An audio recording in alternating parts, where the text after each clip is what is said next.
Hey everyone, I'm Pam Weidman and I'm your Kids and Youth Director here at North Park Stratford. I am so glad that you've decided to join us for Kids Church this September. You might be wondering how to find out a little bit more about what's going on at North Park during this pandemic. Well, there are a few ways. The first way is by subscribing to this YouTube channel.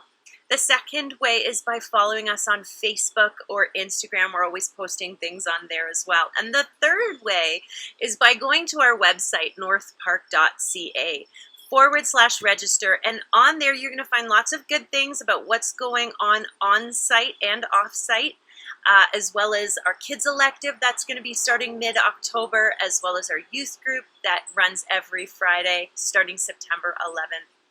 In the meantime, if you want more information about our programming or if you just want to get involved some way, please send me an email at pam.weidman@northpark.ca.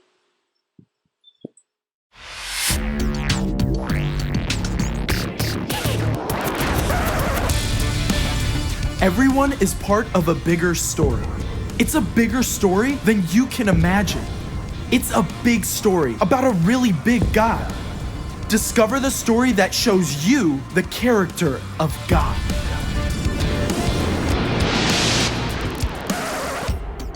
Hey, I'm Caleb, and I want you to check out my Bible.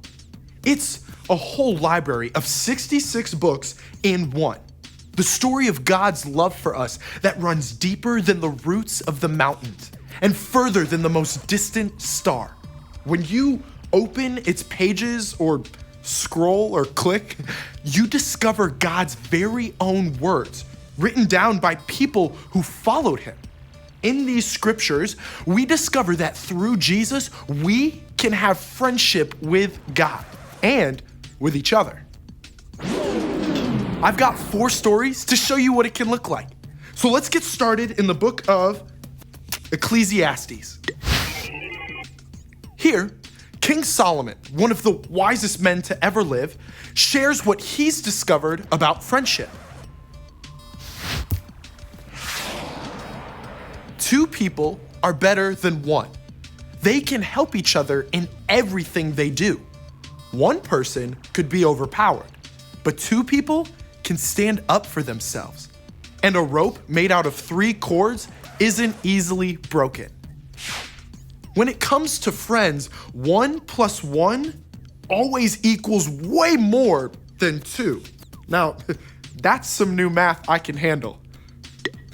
Time to head over to the book of 1 Samuel.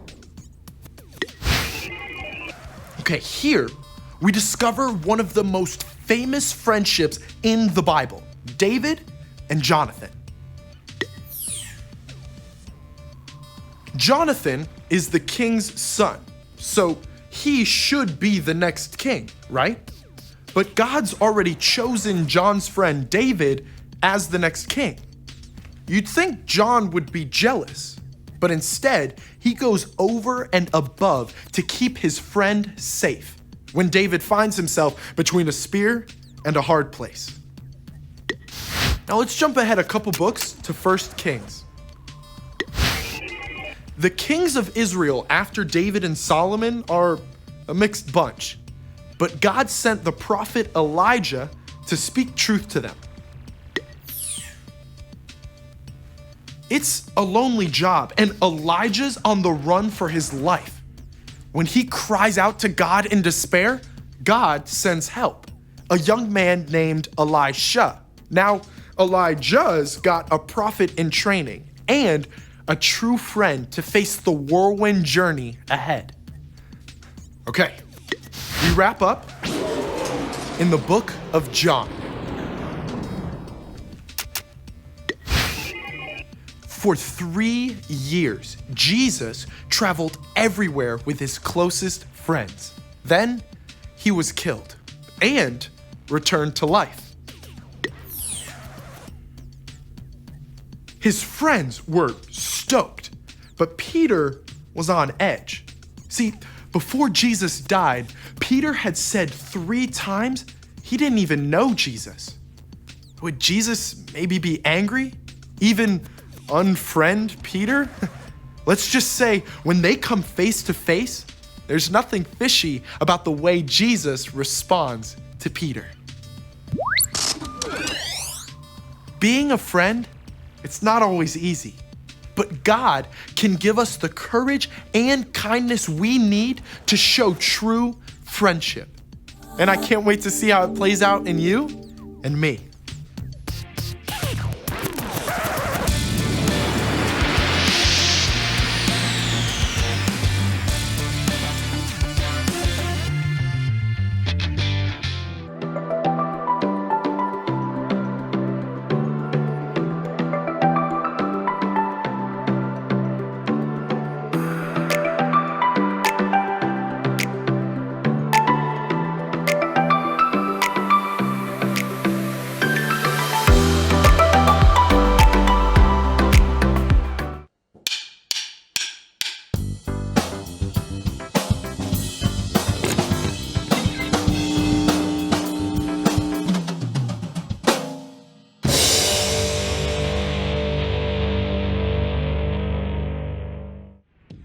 How do you build a friendship?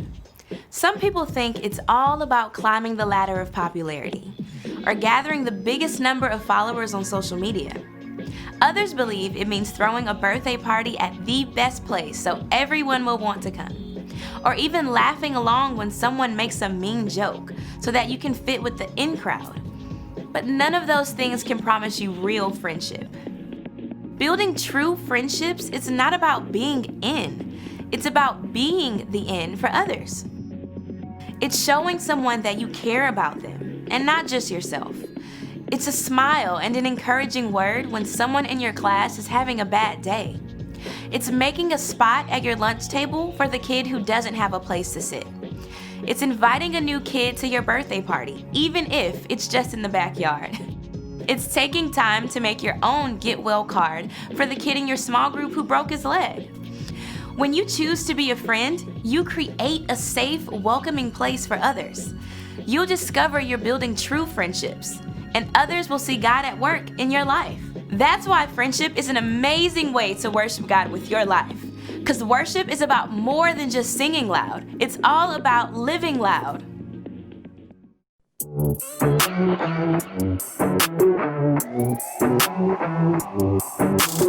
Jesus, you have been so faithful. Jesus, you have been so true. I will be forever thankful, 'cause I never had a friend like you. Help me to be who you've been to me, to everyone I see.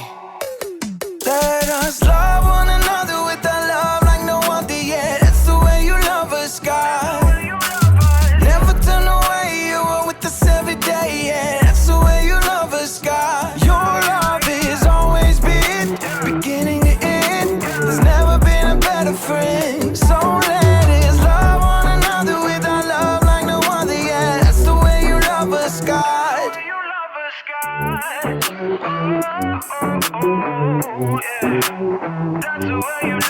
You're with me in the darkest valley. You're with me on the mountaintop. I'm thankful that you never leave me, and that your love will never stop. Help me to be who you've been to me, to everyone I see. Let us love one another with a love like no other yet. That's the way you love us, God. Never turn away, you are with us every day, yeah. That's the way you love us, God. Your love has always been beginning to end. There's never been a better friend. So let us love one another with our love like no other, yeah. That's the way you love us, God. I wanna thank you for being a friend who's always by my side.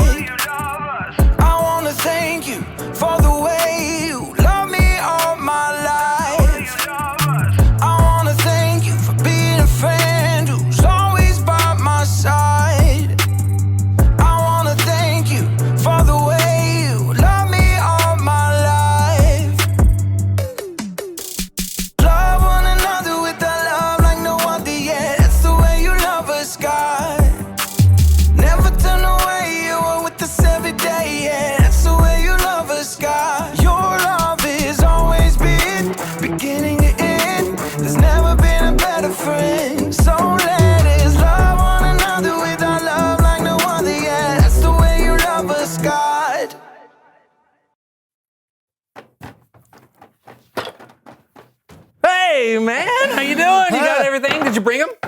You know it. How about you? Of course, buddy. Then let's do this thing. All right.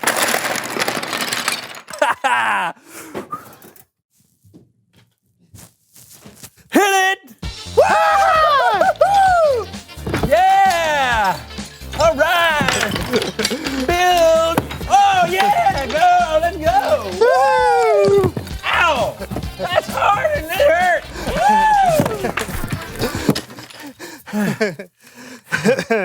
Are you sure this is how you have a block party?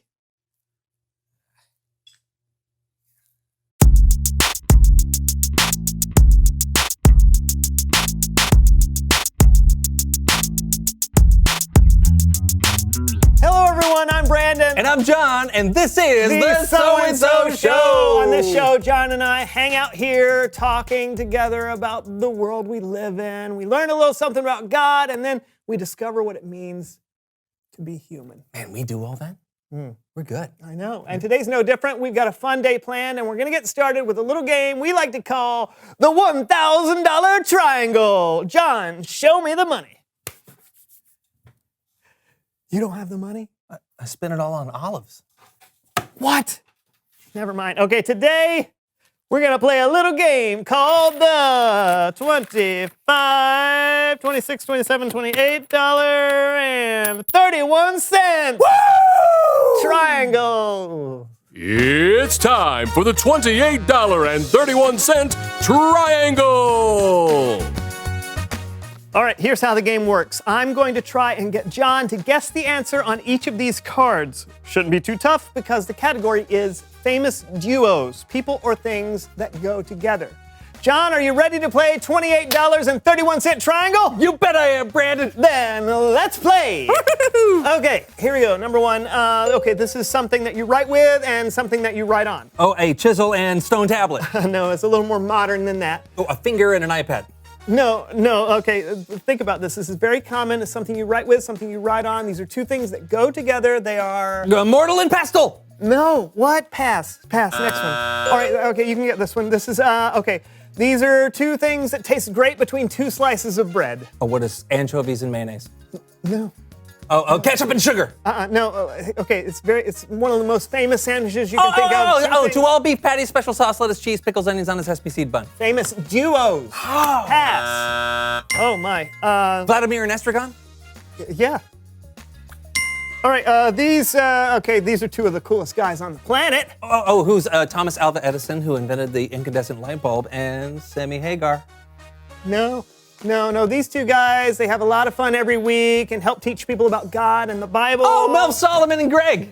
No, these two guys are the hosts of the So-and-So Show. Stephen and Lawson? No, it's the people hosting the show right now. Right now, they're also playing the game, $28.31 Triangle. They are... It's me and you, John. Oh. Me and you. Oh. Unbelievable. I was so close. You only got one right. But who eats peanut butter with jelly? I mean, it's Bible story time with Kellen. Oh, man.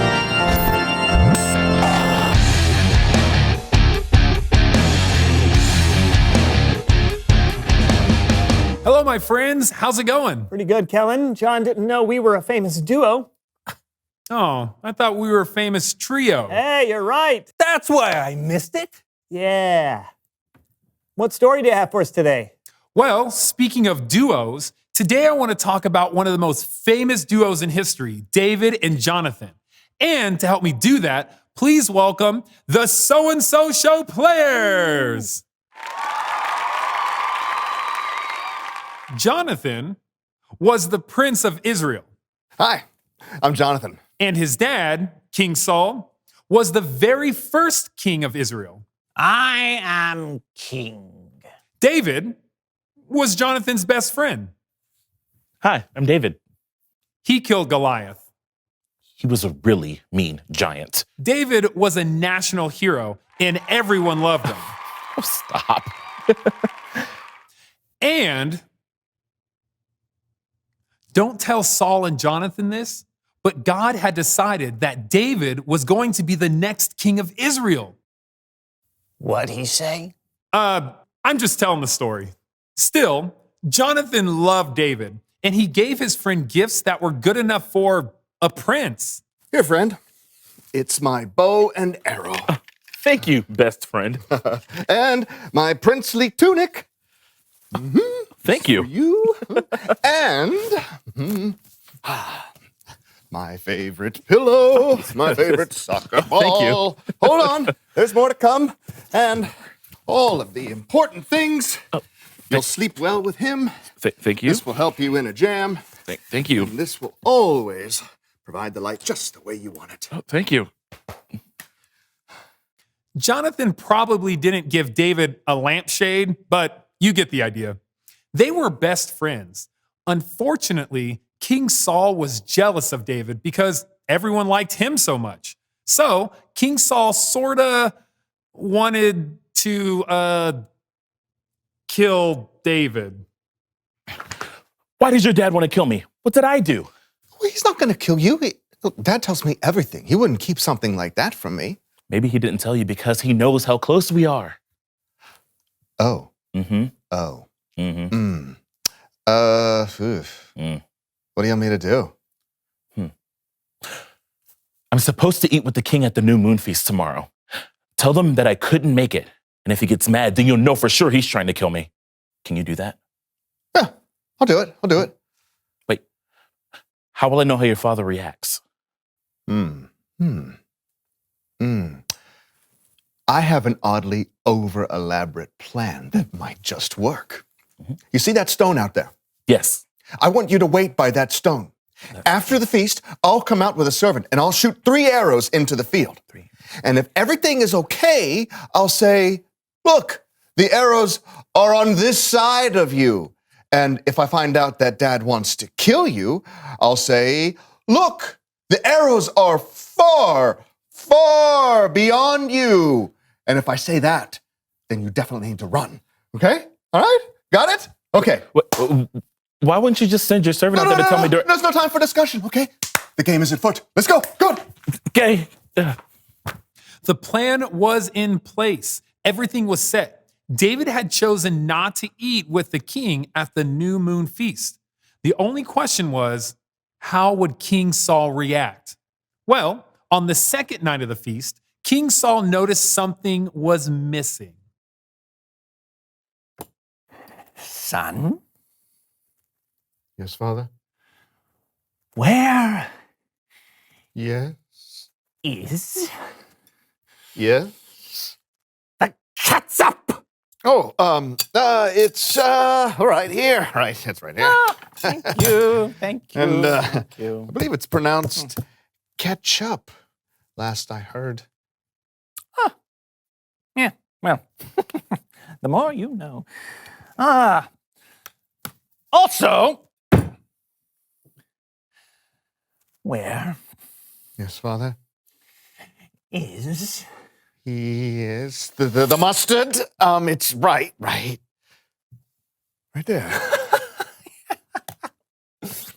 Yes, thank you. Yeah, Thank you. no problem. There's a little red, a little yellow, makes a very happy fellow. Very good. Now, oh, son. Yes, Father? Where's David? He wanted to go visit his family, so I let him go. What? Now, do you not realize that as long as he is alive, you will never be king? David must die! But he hasn't done anything. King Saul was so angry, he grabbed a spear and threw it at his own son. I'm going to throw this spear at you. No. You best run! No! You best run! Not a pickle spear, an actual spear, but whatever. The spear missed Jonathan, and Jonathan had all the information that he needed. King Saul wanted to kill David. So it was time to send David the signal. Come, unnamed servant from the Bible. let's shoot some arrows into the field for no mysterious reason whatsoever. Shall I make the sound, sire? Oh, shall you make the sound? Don't you always make the sound? Very good. Thank you. Mm-hmm. Very good. Very good. Mm-hmm. Good. Excellent marksmanship, sir. Thank you. Thank you. Very good. Now, run out into the field and collect those arrows. But they're just right there. Go! Okay. Hurry! Run fast! Don't stop! The arrows are far beyond you! I feel like you're not even looking at me. Just go! Run! Haven't gotten there yet? Okay. There we go. Got him. Got him. Yahtzee. All right. Okay. Very well, lad. You take those weapons back to town. Okay. When the servant left, David came out of hiding and met his friend on the field one last time. Get up, get up, get up. Get up. Promise me you'll always be kind to my family, even after my father is gone. I promise. In the name of the Lord, you and I have made a promise to be friends. It's not only a promise between us, but between our children after us. Yes. Go in peace. By protecting David that day, Jonathan saved the life of the future king of Israel. But more importantly than that, he saved his friend. The end. How about a hand for the So-and-So Show players? Wow, what an incredible story. I know. Jonathan was a prince, so by saving David, he was basically giving up the throne. And That's risking amazing. his life. I mean, Jonathan really laid everything on the line for his friend. Mm-hmm. Well, that's what friends do, isn't it? They love each other. They're patient and kind. They protect each other and never give up on each other. It's like the Apostle Paul wrote in his letter to the Corinthians, love never fails. Never? I'm not sure I'm that good of a friend. No offense. No, I'm with you. It's true. I think if we really want to love like a true friend, we're going to need God's help. He knows more about love than anyone. Well, think about it. He sent his son, Jesus, to die for us so that we would know how important we are to him. Talk about laying everything on the line. Yeah, that's so true. Thanks, Kellen. You bet. I'll catch you guys later. See ya. Bye, Kellen. So, if God went out of his way to show us how important we are to him, and if Jonathan went out of his way to show David how important he was, what does that mean for us? Don't ask me, ask them. All right. Reveal the question. How can you show your friends they're important? Yeah, what are some ways you can show your friends they're important to you? Yeah, maybe give them a wrapped apple. A wrapped apple? Yeah, they're healthy. Or maybe spend time with them. Oh, you don't even have to wrap the apple if you don't want to. Just talk about it together. How can you show your friends they are important? You know, you've never even once given me an apple. I'm Brandon. And I'm John. And this was the So-and-So Show. Not even mashed or sauced. You would want a mashed apple? Absolutely. Like Haven't you ever had a mashed apple? What are you doing, Brandon? Well, I'm just taking a stroll around the block. Boo, boo, boo, boo, boo, boo, boo. Hey, you know what this is?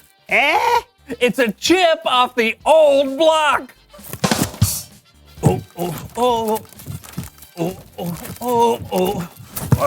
Hey, stop being a stumbling block. I'll knock your block off. Blockhead. You got any more? No, I've got writer's block.